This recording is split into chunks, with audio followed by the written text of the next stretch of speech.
un nouveau calque pour faire le dessin.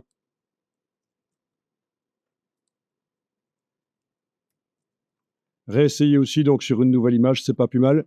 Et donc, une possibilité avant d'aller dans la symétrie miroir, c'est de faire un petit objet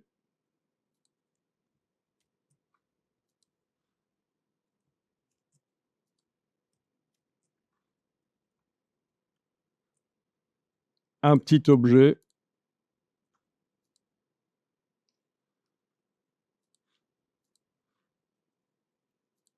hein, que vous placez contre le repère, à peu près. Et du coup, quand vous allez dans menu objet, répéter miroir, voilà, l'axe de symétrie est d'office bien placé là où il faut. Il n'y a pas besoin de le déplacer parce qu'il s'est mis sur le côté de l'objet. L'objet peut être déplacé, peut être supprimé, peu importe, et vous dessinez, vous commencez à dessiner directement en symétrie. Alors, ce serait bien pour la suite de l'exercice que vous ne mettiez pas de couleur cette fois pour ce nouvel animal. Donc, je dessine éventuellement, oui, avec des contours noirs pour quand même voir ce que je fais, mais peut-être pas de remplissage. Donc, le fond, c'est la diagonale. Et alors, vous y allez vite fait. Voilà, en symétrie directement.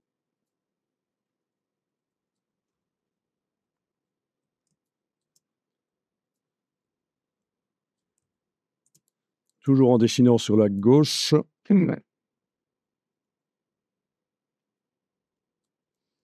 Voilà. Et pas des formes fermées nécessairement. Vous êtes tout à fait libre, comme si vous dessiniez sur une feuille de papier.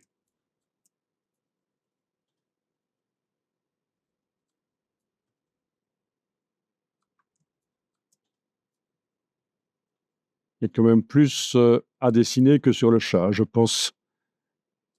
Le chat, c'était un peu pauvre au niveau du dessin.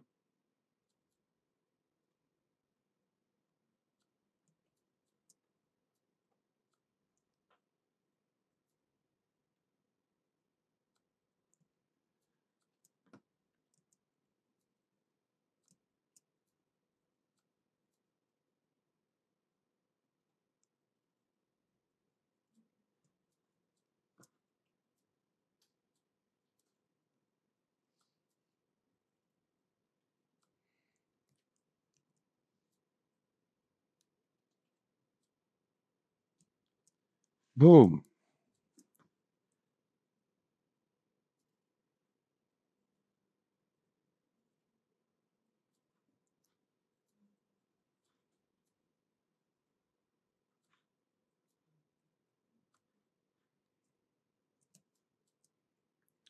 Ok, donc un dessin au trait et on va le coloriser d'une manière spéciale parce que Adobe a développé un système, enfin, allez savoir si l'on peut acheter à quelqu'un, un système qui permet de dessiner des dessins qui n'ont pas de forme fermée. Donc là, c'est le gros problème si on voulait mettre de la couleur de fond sur ces formes que j'ai créées là, euh, comme je vous avais montré précédemment, c'est quand même la cata. Voilà ce que ça donne. C'est pas bon, parce que ce sont des traits. Voilà. Vous voyez ce que je veux dire? Donc n'essayez même pas de mettre des fonds là-dessus, c'est foireux. Faites des traits. On va utiliser un système qui s'appelle la peinture dynamique. Mm. Voilà, donc ça marche pas du tout si on essaye de mettre des fonds sur les formes parce qu'on a affaire à plein de formes non fermées. C'est foireux.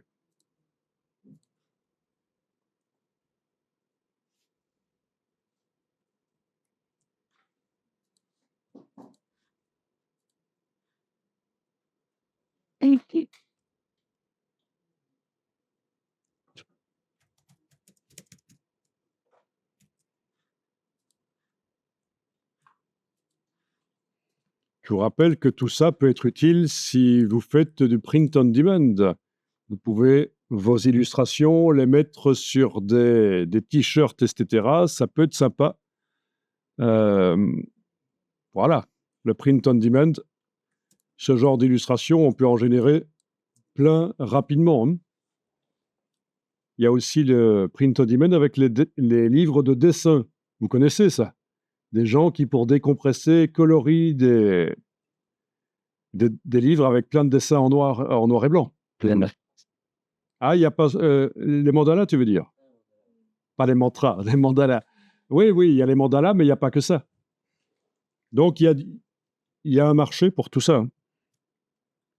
Voilà, j'ai tapé livre de coloriage pour adultes et je tombe sur plein de livres de coloriage pour adultes. Voilà.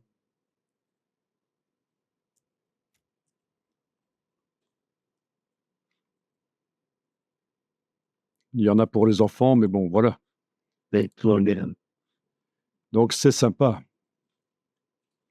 Voilà, donc par exemple, je tombe par hasard sur ceci. Si vous croyez que ça n'a pas été fait en symétrie dans Illustrator, peut-être pas, mais ça sent quand même le vectoriel dans Illustrator, quoi.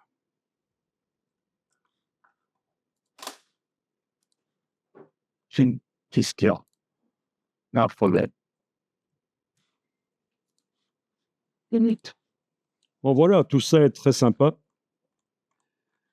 Le print on demand, c'est génial. Il faut juste trouver le bon partenaire au niveau impression. Il faut se renseigner sur les forums, qu'est-ce qui est pourri, qu'est-ce qui est moins, comme prestataire de service. Il y en a en France, il y en a en Allemagne, il y en a plus loin. Bon, l'avantage, c'est que quand c'est pas trop loin, on peut se déplacer pour aller discuter, on va dire.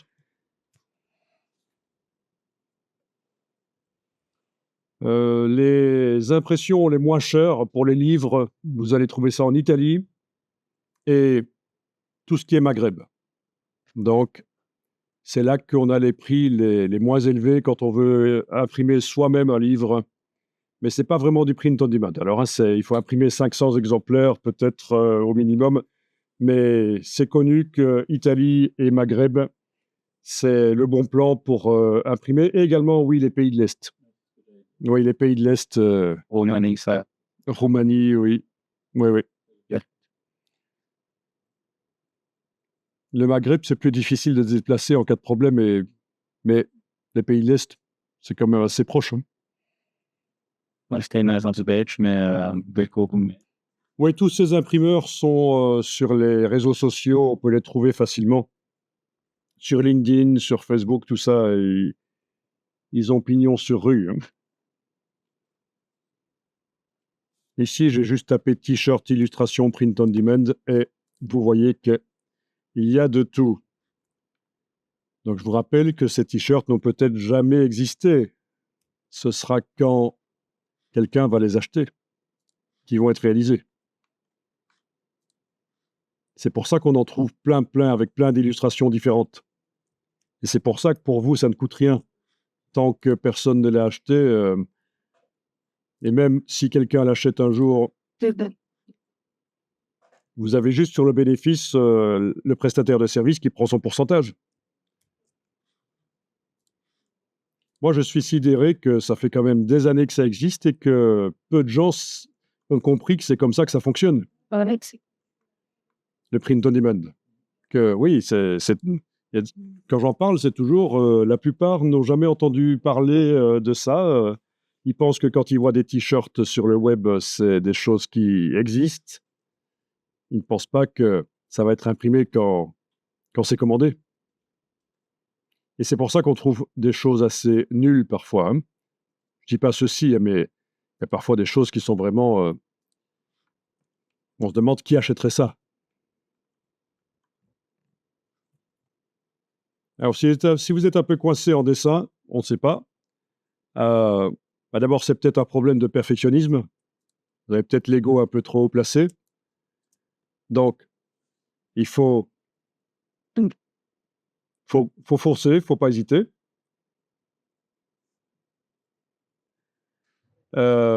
Sinon, il faut peut-être s'inscrire dans une académie le soir pour faire du dessin.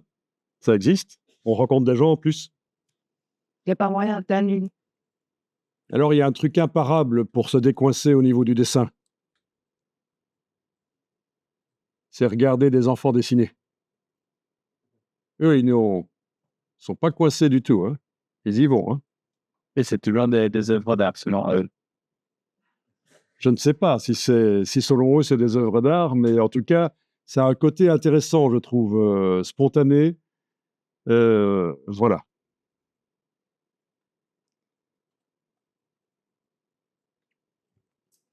Bon, ben vous avez votre dessin en symétrie. On va voir comment le coloriser. Donc, enregistrez votre document.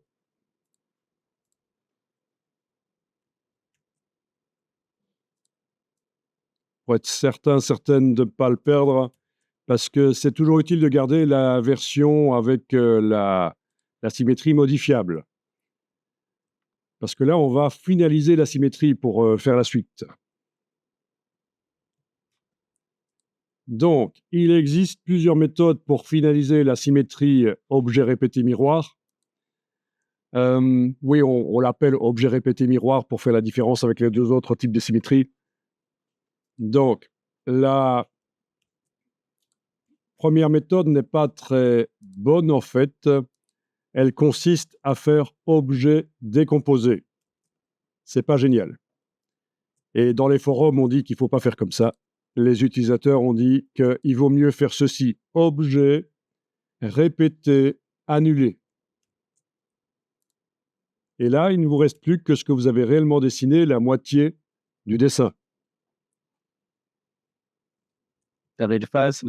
Donc, j'annule cette annulation. Il faut arriver avec la flèche noire à sélectionner le dessin que vous avez fait dans la palette des calques. Il s'agit de l'objet répétition miroir que vous pouvez sélectionner aussi avec la double cible ici. Donc, vous avez un objet répétition miroir. Si vous en avez deux, vous êtes mal. Il en faut un seul. Et objet répété annulé. Et donc, la moitié en miroir disparaît. À partir de là,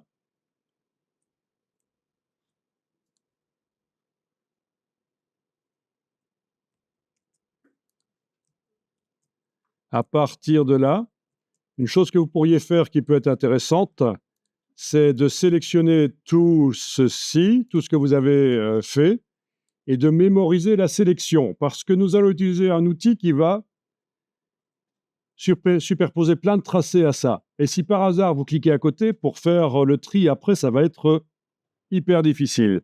Donc c'est pas plus mal de mémoriser, tant qu'on a sélectionné toute cette moitié-là, d'aller dans le menu sélection et demander mémoriser la sélection. Là, ça va vous demander quel nom vous voulez donner à cette sélection mémorisée.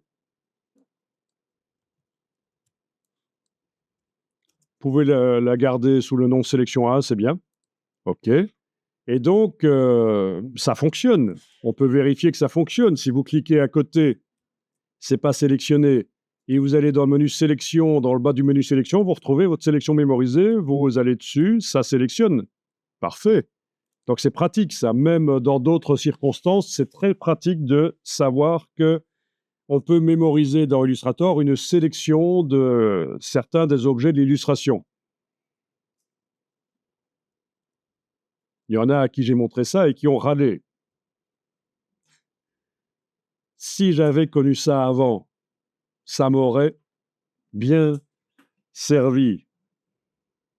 Je ne savais pas que ça existait. En ayant tout sélectionné, là je fais un CTRL A, commande A, on va aller dans le menu Objet, Transformation, Miroir. Donc c'est la vieille transformation miroir qui va servir. Objet, Transformation, Miroir. On est sur un axe vertical. On clique sur Copier. Et c'est là que ça superpose les traits au dessin original et que c'est un peu la cata si vous avez cliqué à côté par erreur, comme ça. Comment vous faites pour séparer tout maintenant? Difficile. Sauf que, comme on a mémorisé sélection, sélection 1, on peut récupérer la sélection de l'origine et on peut le verrouiller. Objet, verrouiller, sélection. Et quand j'englobe, du coup, c'est le miroir qui se sélectionne et je peux le bouger avec la touche Shift. Voyez? Ouais, répète. Mais donc, si j'ai fait l'erreur de cliquer à côté après avoir fait le miroir traditionnel, je peux retourner dans sélection, aller rechercher la sélection de l'original, objet, verrouiller, sélection, donc tout ce qui était sélectionné est verrouillé. Et on va... Je resélectionne tout par un CTRL A, je déplace avec la touche Shift enfoncé et je le positionne pour faire ma symétrie. Je peux même en profiter, c'est pas interdit pour régler l'écartement entre les yeux, hein, si je veux. On peut aussi faire un même local et même Oui, on aurait pu aussi faire un nouveau calque et transférer sur un nouveau calque une copie peut-être. Ouais. Ouais, ouais. Bon, allez, on va dire que ça, c'est bon. là.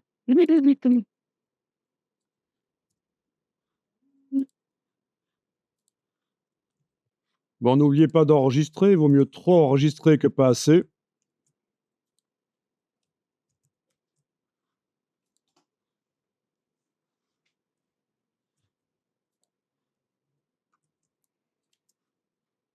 Et donc, vous vous retrouvez dans le calque avec une multitude d'objets, mais vraiment beaucoup, beaucoup, beaucoup. Et ce sont des formes non fermées. Vous étiez totalement libre quand vous avez décidé de les dessiner.